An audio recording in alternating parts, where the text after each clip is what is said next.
So today I would love to share with you how I have been growing Chinese cabbage in my square foot garden for about 12 years now, and it is wonderful. I just love growing this cool season vegetable. This is a heading cabbage, and some of your Chinese cabbages are also leaf varieties, and I typically will just throw those seeds in my bed and let them grow on their own. However, whenever we're growing a heading cabbage, we need to start that indoors.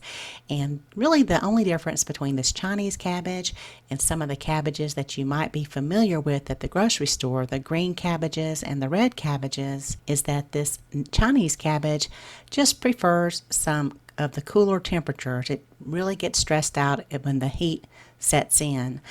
But you can follow these basic principles and apply them to just growing any type of heading cabbage. Just know that your green and reds can tolerate a little bit more heat. So if you're new to gardening, I encourage you to pick up the Square Foot Garden book. There is a third edition out right now, and it has a lot of new tips and tricks that you can use to get your garden up and growing. Now, one of the first things you'll want to do after you get your book is find out when your average last frost date is, and you can look that up online with your zip code. With that information, you can go to the back of the book, and there are some very helpful planting charts back there, and it will tell you when you need to start your cabbage indoors. And for me, that's about 12 weeks before my average last frost date. And so I'm going to show you here how we'll get started. So I'll just take my empty cell trays here, and I want to fill them up with some seed starting mix. I do not reuse any kind of potting soil. You want to have a nice sterile seed starting mix, and we will moisten it real well.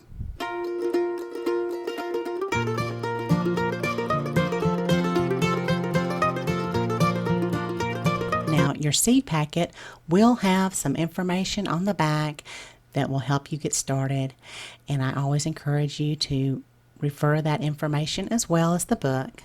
Now, cabbage seeds will typically have a shelf life of about 5 to 6 years.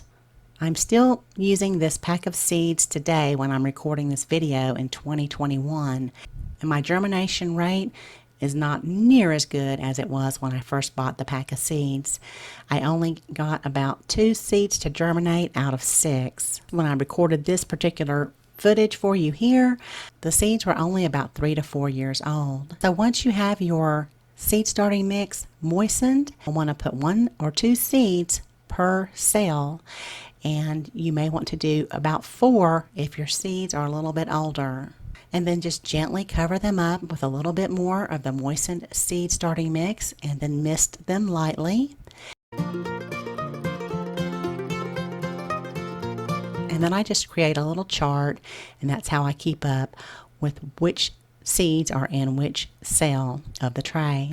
And then we'll just pop this on the windowsill. They do not need light at this time until they have germinated, and so I just put them on this windowsill so I can keep an eye on them until I see that they have popped up.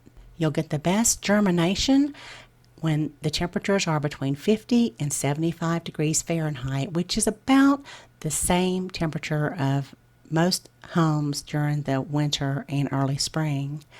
And so once they have popped up, I like to go ahead and move them outside on my deck in a shady area. I don't want to put them directly into the sun when they are this young. Now, I stay at home, so it's easy for me to move those into a shaded area for a few hours during the day and then bring them back indoors. And then after I've done that for a few days, I will move them into the sun where they can start to receive natural light. I've always found that the natural light does so much better than when I have to grow them inside in my little grow station, which is where I will put them. Let's say if I'm going out of town or something like that, or maybe if you work outside the home, you want to make sure that you have some type of grow lights that you can leave your seeds under once they have sprouted. And then you'll want to thin them to 1 plant per cell. So just cut out any extras and leave the most healthy one in the cell. And then eventually I'll just leave them outside once the temperatures have warmed up between around 60 degrees Fahrenheit. I will leave them outside on my deck unless it's going to be a downpour, or I might be expecting a lot of wind or something like that.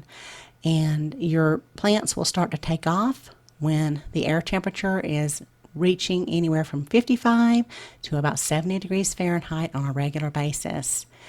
And that's also a great time to go ahead and move them into your square foot garden. And we'll put one per square foot, and I just measure off my square foot with a little wooden skewer here because I don't have a grid, which I do encourage you to have a grid, and that's explained in the book, especially if you are a new gardener.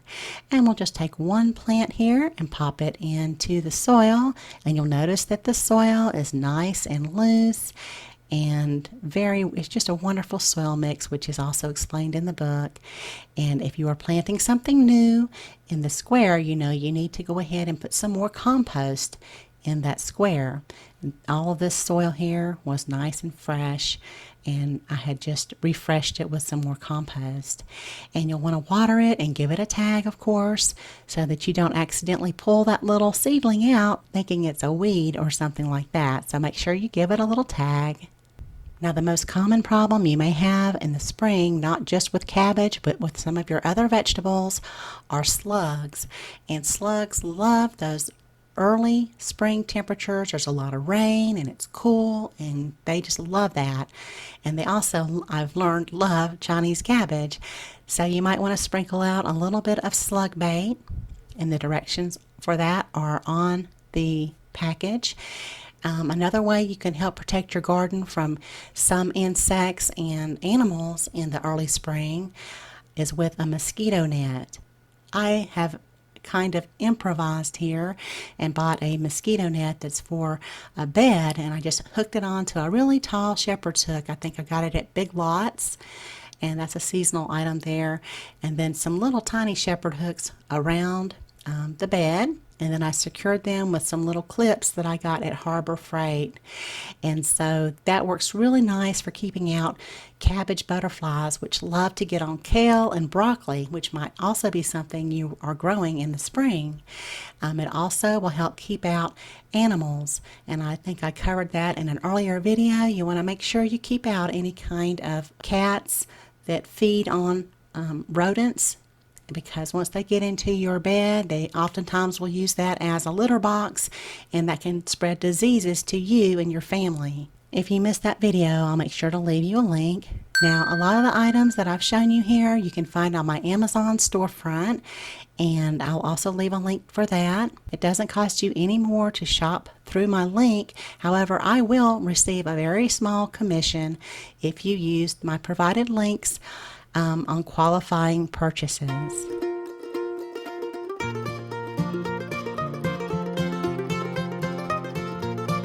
And in just a few weeks, you'll notice that growth should be taking off. You'll want to make sure you are watering it at the base at least once a week.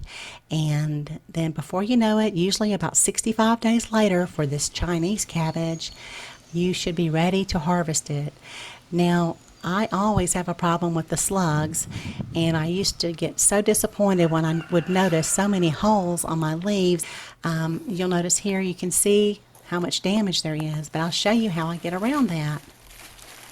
When I harvest my cabbage, I just pull it out, the whole head of cabbage. Some people will cut it off at the base and try to see if it will grow back another head. I found that doesn't work, at least in my climate where I live, with the Chinese cabbage.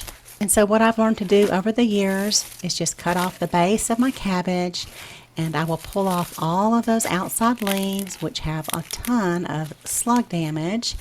And ultimately what it ends up looking like when I get to the center is what I find also at the grocery store. So I just remove the damaged leaves, and it ends up being perfect. And my chickens absolutely love Chinese cabbage. I have learned that. They love it.